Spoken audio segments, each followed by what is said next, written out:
ต้นนกเลยตัวพันเนาะ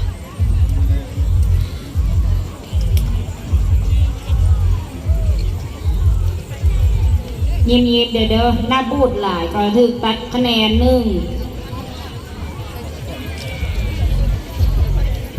ทุกทีมนี่คือว่าหน้ามืดมืดหลังจากฟ้อนแล้วเราไปยืนกันหน้าเวทีเพื่อที่จะขอขวัญเด้อแต่ละทีมเด้อ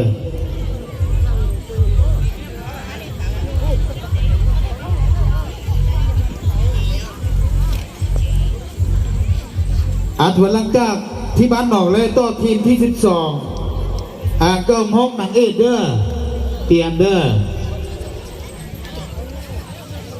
เทียเสาห้องเมืองควรเด้อที่13เด้อเตรียมไว้เด้ออุปกรณ์ให้ครบเด้อ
กันเลยเรื่อง ได้สามมันก็ได้แต่หน้าเวทีเลยไม่ได้เชื่อแน่นอน